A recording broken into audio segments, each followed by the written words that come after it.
Hello everyone and welcome back to my channel, or welcome if you are new here.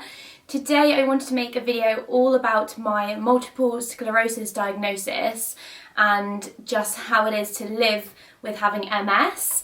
I am only 5 months into my journey. I was diagnosed in November 2020, and as you're watching this, it is April 2021 and it is actually MS Awareness Week, or about to be MS Awareness Week. So I thought it was the perfect time to sit down and really talk through my story and I guess inform anyone who's interested, for me to raise some awareness. This video is based entirely on my own personal experience with MS. MS affects everyone totally differently.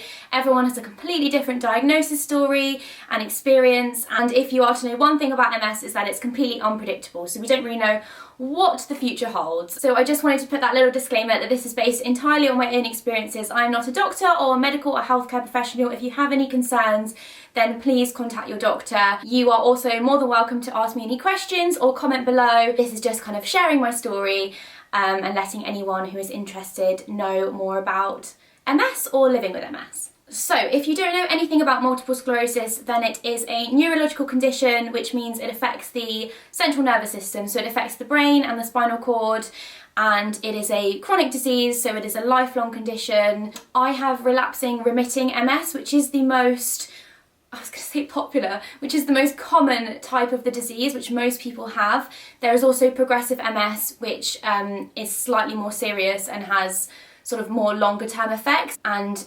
RRMS, which is the abbreviated version, can progress into progressive MS, although of course everyone with RRMS is hoping that they can treat it and keep it largely under control to prevent that from happening. It's an autoimmune disease, so essentially the way I understand it is that your immune system attacks your central nervous system. So it's not supposed to, but your immune cells travel to the brain, for example, and they attack the myelin sheath around the nerve fibres in the brain. It's not supposed to do that, and for some unknown reason it does, and then that causes nerve damage in the brain or the spinal cord, and then that therefore brings on symptoms to do with your nerves, so things like visual symptoms, sensations, so touch, so you might get pins and needles, numbness.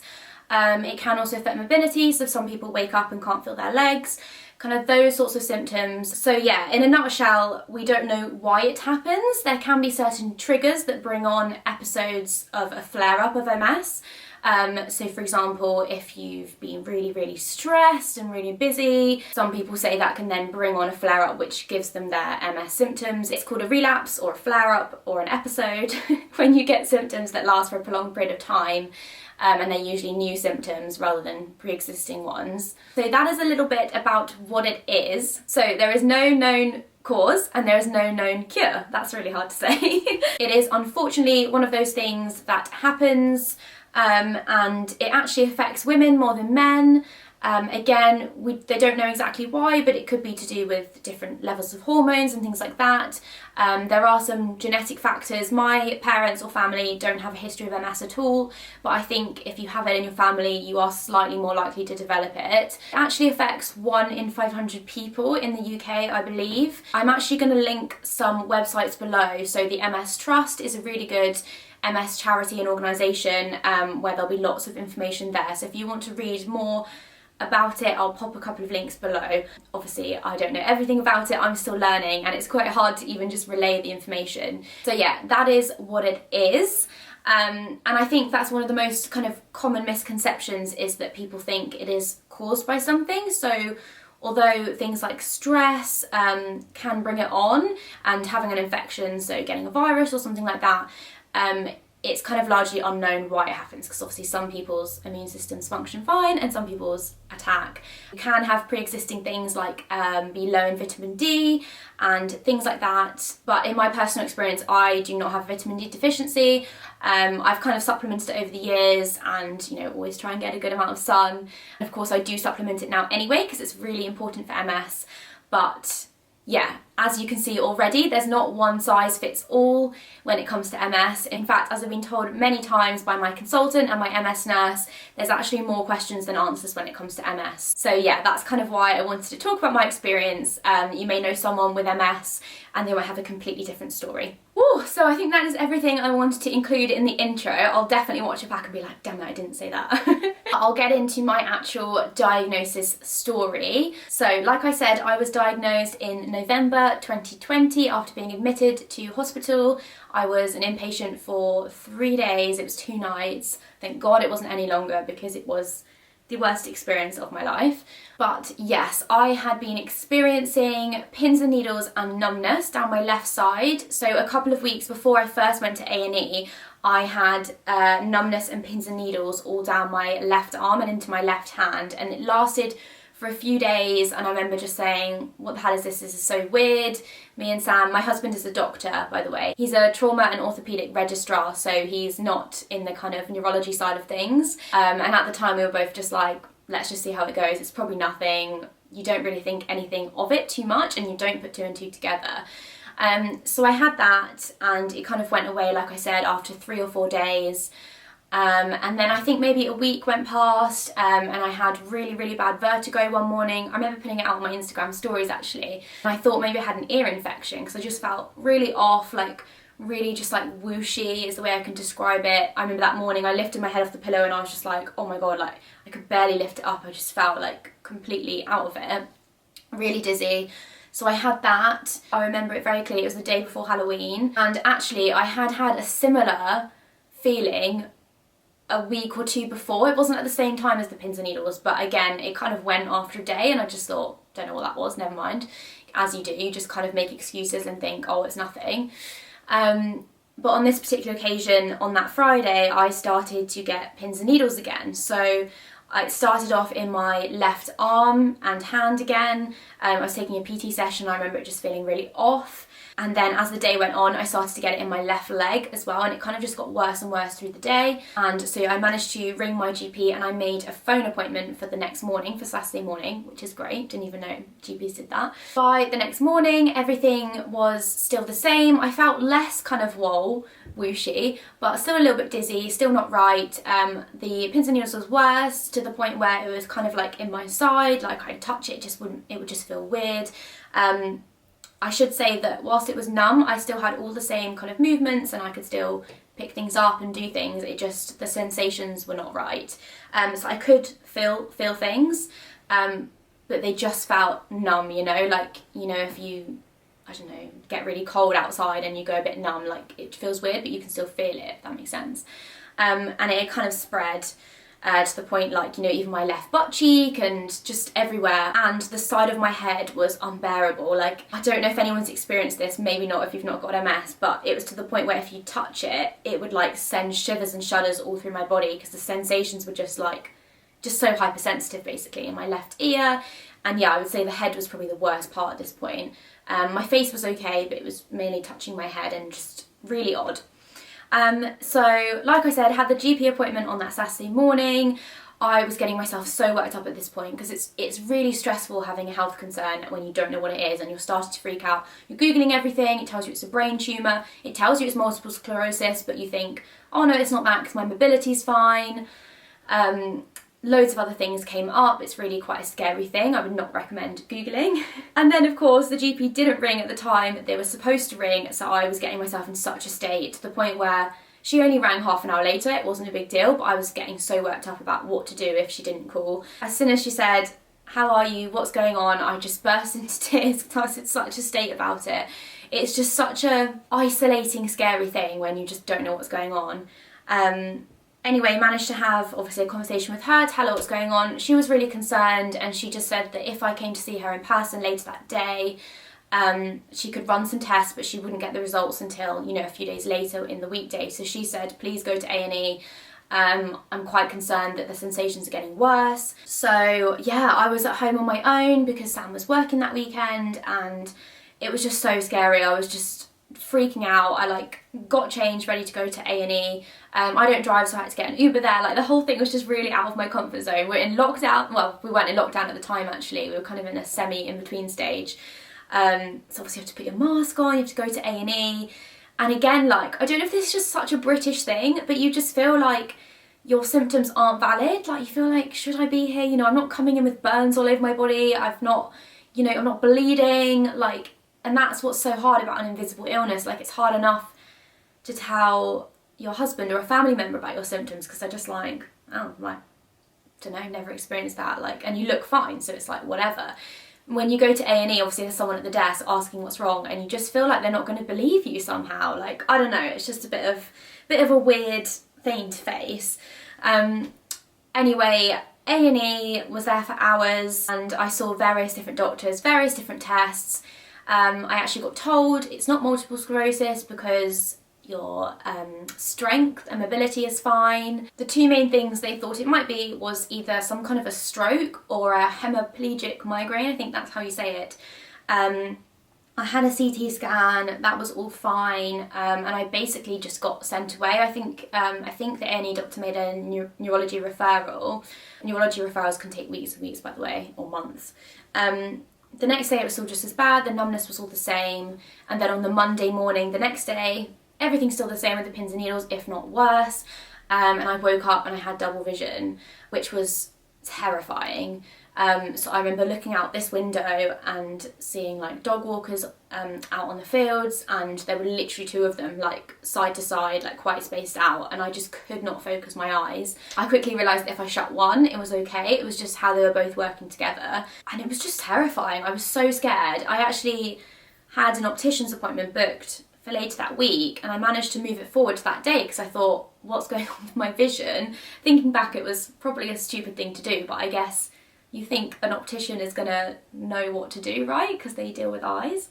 So I saw an optician in Boots, and he was really nice, bless him. He was just like, first of all, my eyesight was so much worse. I hadn't had an eye test for 2 years, but my vision, oh my goodness, is so much worse than it was 2 years ago. I've obviously now got the right contact lenses in because I wear contacts. But at the time he was like, have you been like squinting recently? Have you noticed it? And I was like, no. So I don't know if double vision brought on worse vision or if it's just a coincidence, but he basically, it was actually quite good that I saw him because he referred me straight away to an eye doctor at my local hospital, and I actually then went straight over to A&E because Sam was like, this isn't right, you need to be looked at again. Went to A&E, registered at A&E, and then luckily got a call from the eye doctor saying like they can see me this afternoon, so didn't end up seeing another A&E doctor, but I did see an eye doctor, loads and loads of tests, constantly. Like, it is so exhausting. You'll know if you've ever had a health scare like this or been through a difficult diagnosis for, you know, a chronic illness or something similar, that is just exhausting. Like, you have to see so many different doctors, you have to explain yourself a million times. Yeah, it just takes it out of you. But eye doctor didn't really know, put in another referral. I think they probably thought it could be multiple sclerosis because it's really common in females in my age range as well, between 20 to 30. I'm nearly 28 this year, and also visual symptoms are one of the kind of biggest telltale signs of it. So I just went home. The next day it was just the same, if not worse, felt awful. And Sam actually drove me to Guildford A&E, which is a little bit further away from us, but they have like a bigger neurology department, so we kind of thought it might be a bit better. And they were amazing. Waited at A&E for ages, saw again a few different doctors until one eventually said that he thinks I should have an urgent MRI the next morning. So it was him who admitted me to Guildford Hospital. So I stayed in Guildford Hospital that evening. It was so scary. It's such an isolating place to be, especially during COVID. You can't have anyone with you. And I was actually put on a stroke ward, which was just the most traumatizing experience. I know that sounds so dramatic, but honestly, the whole trauma of everything wasn't just the diagnosis and the fact that I wasn't well, it was the whole experience of hospital. They were amazing, the staff were amazing, but I was put on a stroke ward on a unit with, everyone in there was elderly, like an older female who'd obviously had a stroke, but also a lot of them had dementia and things like that. Really, really sad and distressing place to be. People with dementia tend to get quite distressed and say things over and over again and be confused, and yeah, it was just not a nice place to be, let alone everything else that happens. And yeah, having an MRI the next day turned into, actually we can't fit you in, it's going to be the day after, so that's why it was turned into 2 nights instead of 1. I saw loads of different people, different eye doctors, a neurology consultant who is amazing and has helped us so much. And yeah, it was a really, really confusing time actually, because the stroke ward consultant, took a look at my brain scan after I'd had the MRI and said, oh, it looks totally fine. And I was like, okay, because by this point, the previous night, Sam and I had obviously been messaging loads, and we knew it was multiple sclerosis, like it just fit and it made sense, and Sam did loads more research and it just felt like that's what it was. So when he said that to me, I was almost like, what the hell? I was expecting there to be something that showed up on the MRI, because that's one of the only or best ways to detect MS, is through like demyelination of the nerves in the brain scan.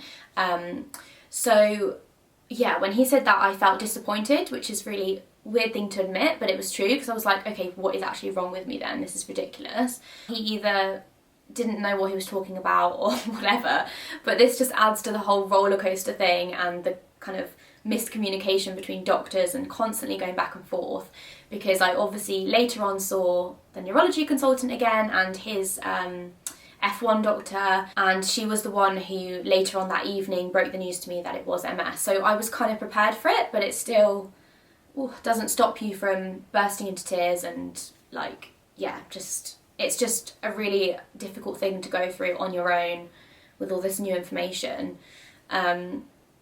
So yeah, I haven't touched upon absolutely everything that happened in hospital, but it was a very sad, upsetting, crazy, distressing time. But I'm glad it happened, because it gave me my kind of semi-diagnosis quite quickly.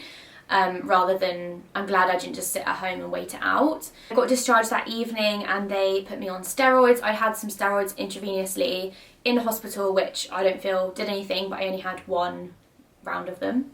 And they put me on 5 days of steroid tablets. It was an extremely high dose. I think it was 500 milligrams a day for 5 days. If you've taken steroids before, you'll know that's a really, really high amount. And oh my God, like, that was the worst. They're amazing because it sorted out my double vision within maybe 3 days. I had longer lasting damage, should we call it, where my vision just wasn't right, especially looking to the side. Things would still look double and I'd get very dizzy and feel very car sick. But in terms of the kind of main not being able to see with the double vision, that did correct itself, and I definitely think that was down to the steroids speeding up. If you don't know anything about steroids, then they aren't a cure or like a treatment, but they're like, it's like taking ibuprofen when you have a headache, you know, like it doesn't stop the cause of the headache, but it relieves the symptoms. So steroids basically speed up the anti-inflammatory process in the brain and basically calm down the symptoms and help them recover quicker. But they come at a very big price. I didn't sleep for about 7 days, if not more. If I did drift off to sleep, I would instantly wake up in a cold sweat. I get hot flushing.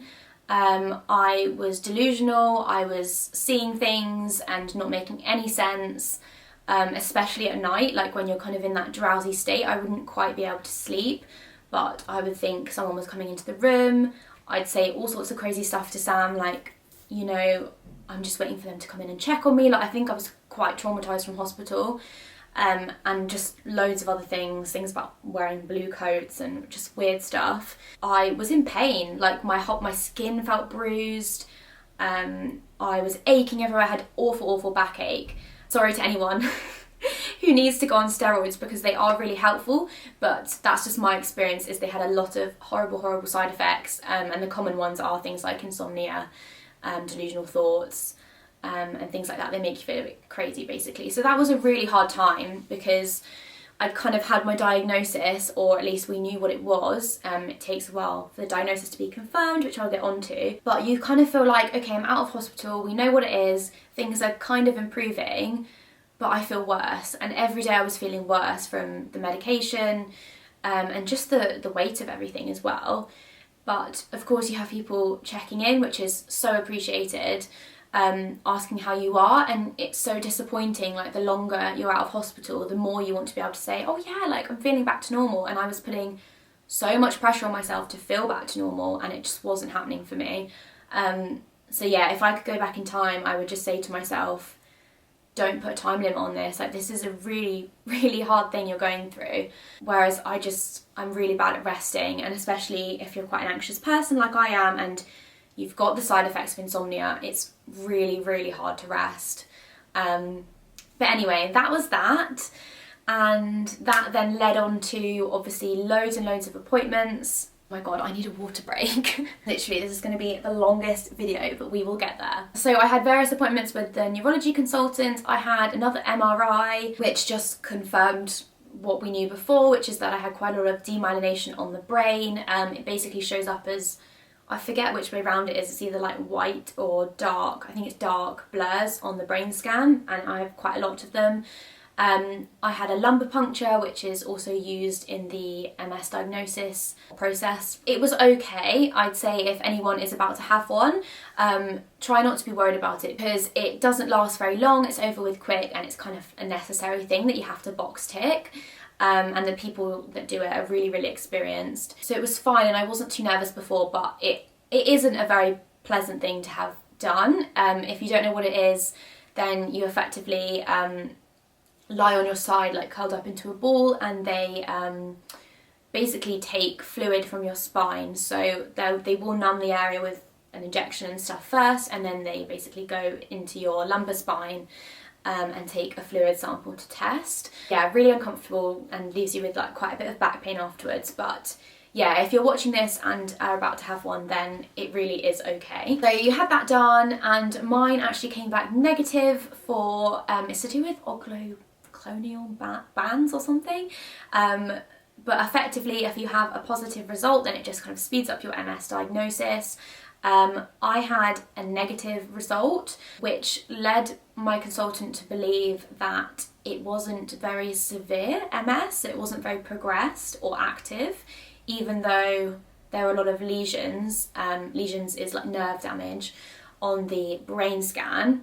And basically he was happy to diagnose it, but he wanted to refer me to a specialist because he was more of a general neurology consultant, not an MS specialist neurology consultant. I just realised I haven't talked about my previous symptoms, which are a big part of MS diagnosis. I'm going to insert this back where I talked about the diagnosis part.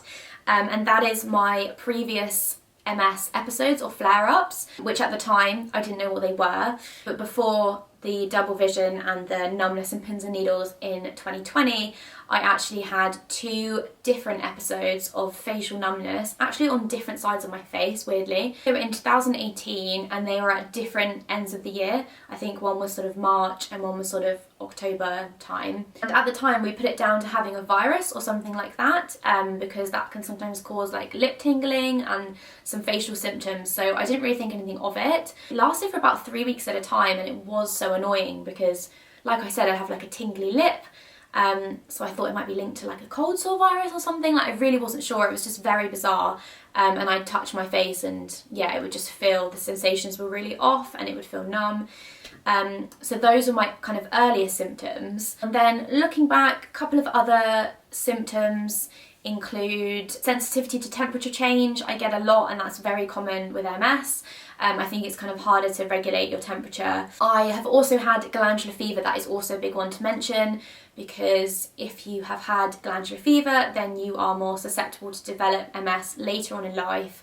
There's a lot of research to suggest it is linked. I don't want to scare anyone who's had glandular fever, because of course you can have glandular fever and not have MS, but I think the majority of people, as far as I know, who have MS have also had glandular fever. So glandular fever comes from something called the Epstein-Barr virus, which a lot of people have, but then don't get the kind of virus response, like the glandular fever part, if that makes sense. But it completely wipes you out. I had it when I was 14 or 15 and I was off school for ages. You are so fatigued and it's just mental. So yeah, that is also something worth mentioning as part of my kind of diagnosis stage. So then I had to wait for a referral to actually St George's, which is a bigger London hospital. And fast forward, a lot of stuff happened. I turned up to an appointment where there actually weren't any doctors in that day, and I had a panic attack in the waiting room because it was all very distressing, because everyone in there had neurological conditions, and they were in wheelchairs or with walking sticks, and it was just a really scary, frightening place to be. All of that has happened over the past few months. I had a visit from my MS nurse in the meantime, and finally in January, 3 months after hospital, got given my first information leaflet about MS, which was emotional in itself because it took that long to get one. My MS nurse is lovely. They're usually in your local community, and they'll like visit you, and you can keep in touch and ask questions and things like that. I've eventually now got a consultant who is an MS specialist, and he is amazing. I've never met him in person, but I've spoken to him on the phone a few times, and yeah, I'm just really happy with the level of care that I've now got, and I feel like I'm in good hands.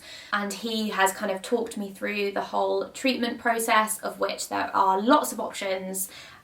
You basically have different options of something called DMT, so disease modifying treatment or disease modifying drugs, and they essentially help prevent relapses or flare-ups of MS symptoms, and they also can help with slowing down disease progression, so that the earlier you treat it, the more likely it is that you'll just be able to keep it under control and live a fairly normal life. Because I think the scariest thing about MS is the not knowing and thinking, you know, will I end up in a wheelchair? Will I have mobility problems?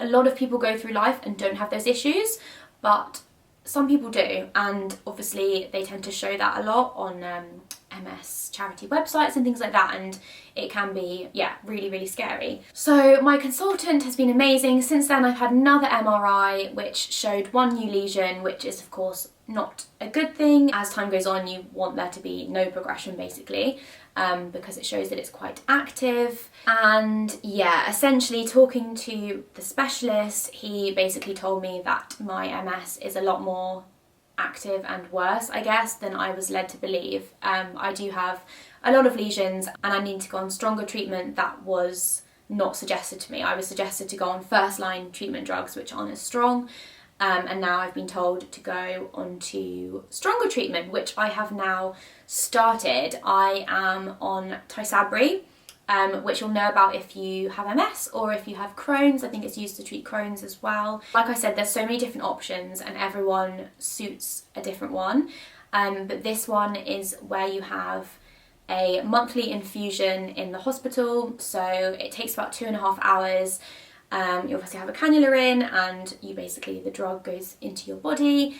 And Tysabri is really clever actually, because if you're interested, it is where the drug essentially binds to the immune cells in the bloodstream, and it makes them unable to pass through into the CNS, into the brain or the spinal cord, and therefore they then can't attack the nerves. So at the moment, I guess immune cells are passing into the brain and attacking the nerves when they shouldn't be, and this is a drug that kind of stops them from even getting there to do that, if that makes sense.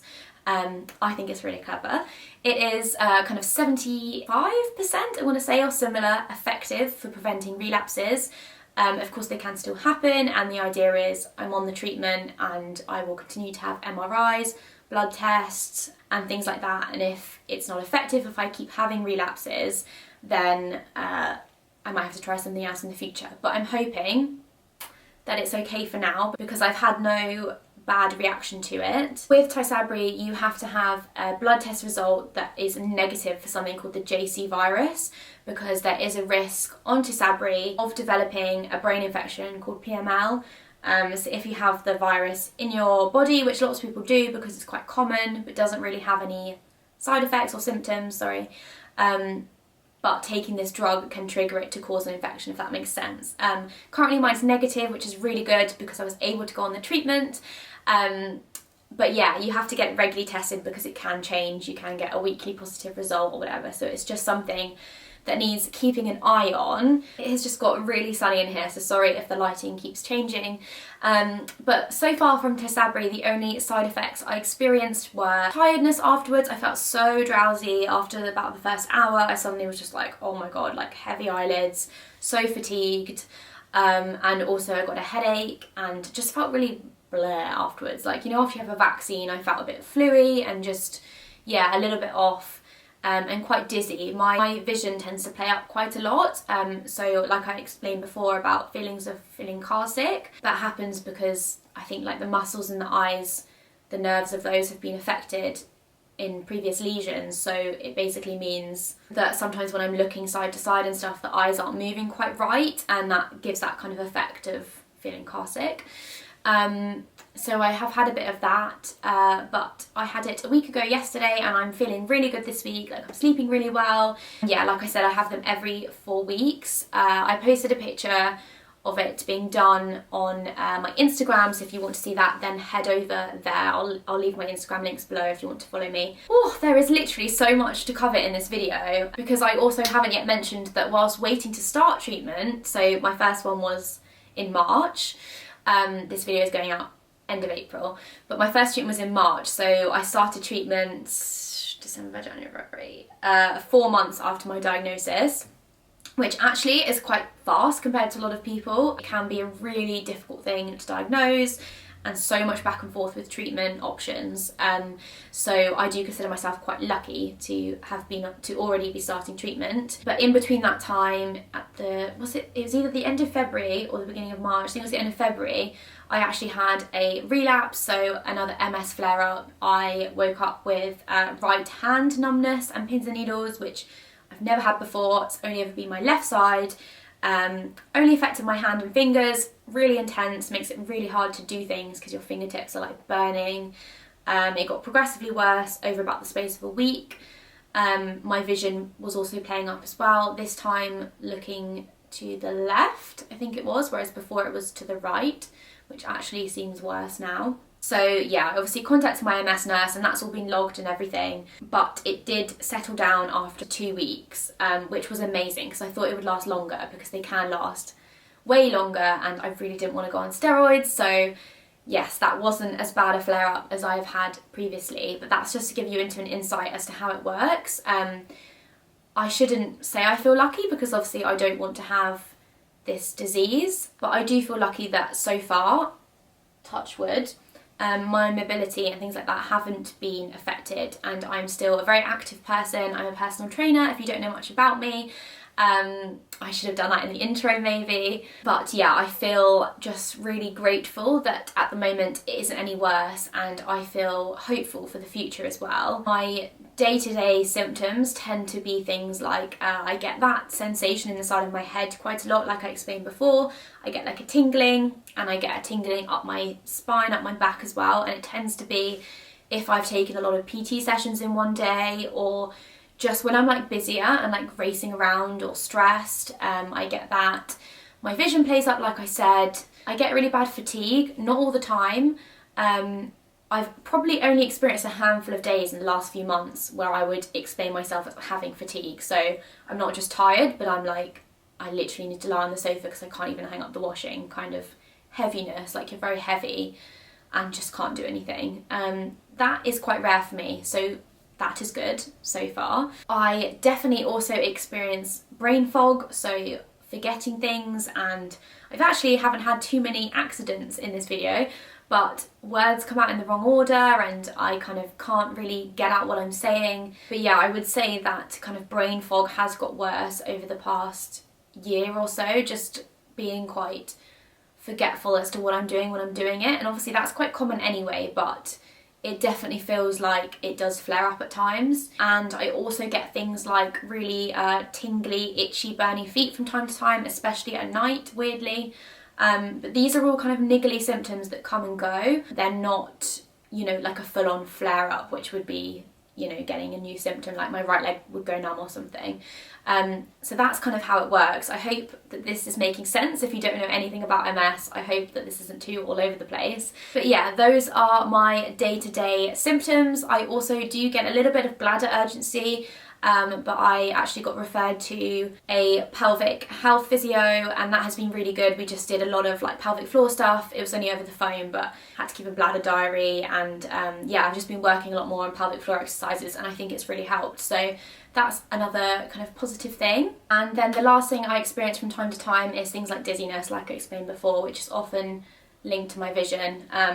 Like the other week I was just cooking dinner and I was just standing there. Like, you know, sometimes you might get a head rush if you stand up from sitting. I've just been standing there, and I suddenly like had to hold onto the side and just felt really like unsteady. On the whole, I'm feeling well and I'm feeling positive for the future. I think it's a really scary, life-changing thing to go through, and it massively affects your mental health. But I also feel really proud that I've overcome everything that I have over the last 4 or 5 months, and I feel really grateful that it's not worse, even though there is that accepting that it is shit. And I definitely have days where I feel crap and feel like, you know, there's kind of why me, more bitter days. And, you know, treatment for me feels really positive, but then there's also the side of me that's like, why do I even have to go to the hospital once a month to get an infusion? Like, it's this constant battle between it could be worse and I feel grateful, and this is actually really bad and really scary and really uncertain as to what the future looks like. So there's that constant battle going on, and I'd love to do more videos talking about how to overcome things like that, but I wanted to keep this one more as like my general story and my journey so far. So there's so much content, and as it's MS Awareness Week tomorrow when this video goes up, hopefully if I've timed it all right, I'm actually going to be doing loads of content on my Instagram, so head over there for more MS related content. And also I will probably film a Q&A after this video as well, so I'm going to get your questions about chronic illness and MS on Instagram and answer all of those, so there'll probably be lots more information there. Also feel free to pop comments down below as well. But I think that is everything that I wanted to cover in this video. There's obviously an even longer version to this, but I've talked for enough time. Thank you so much for watching this video. Please feel free to drop any questions down below, or my messages are always open if you want to chat to me on Instagram. I found one of the most helpful things is chatting to people who have the illness as well. A lot of people are so understanding, obviously, if they've been through the same thing. I found the group MS Together on Facebook and Instagram. It is for young people with MS, which is amazing. Amy, who set it up, is wonderful. If you're watching, then hello. And thank you so much, because she has basically connected, I think it's 18 to 35-year-olds with MS together. And it's really helpful because people ask questions and get advice, and we kind of share different things about treatment side effects and all that kind of stuff. It's a really amazing thing to have. So if you have MS and you're in that age range, then please go and check that out. It will be really helpful. I'll link it below. I think I'm going to end the video here. I think that's everything I want to say. I don't know what the future holds with MS, but I am currently, when I film this at the end of March, feeling positive about everything. And I hope that by sharing my story, it not only raises awareness, but comforts people who have it. Or if you know someone who does, then it might help you to understand it a bit more and help you to reach out to them. Because it's really important to ask questions and be involved if the person wants you to. I know that I really appreciate people reaching out to me and asking questions and wanting to take an interest, because it's the biggest part of my life right now, and it's always going to be a big part of my life. Less so in the future, as obviously this diagnosis and starting treatment stage is the hardest, but it is a big part of my life. So if you have people in your life who can't accept that and you know, fully immerse themselves in that, then how can you be close to them, if that makes sense? You want your friends and family to be involved in. So yeah, if you know someone who's going through something, then checking in is always amazing, and I just kind of want to spread that awareness about it, and yeah, hopefully make some people feel better and more informed. And yeah, thank you so much for watching this video. Please give it a thumbs up if you liked it, and feel free to ask me any questions below, like I said. Please don't forget to subscribe for more MS related content, plus loads of home content. I've got kind of house tours and bedroom transformations if you like the look of this bedroom, and travel videos and everything like that. So if you are just interested in lifestyle stuff, then do hit the subscribe button. And thank you again, and I will see you in the next one.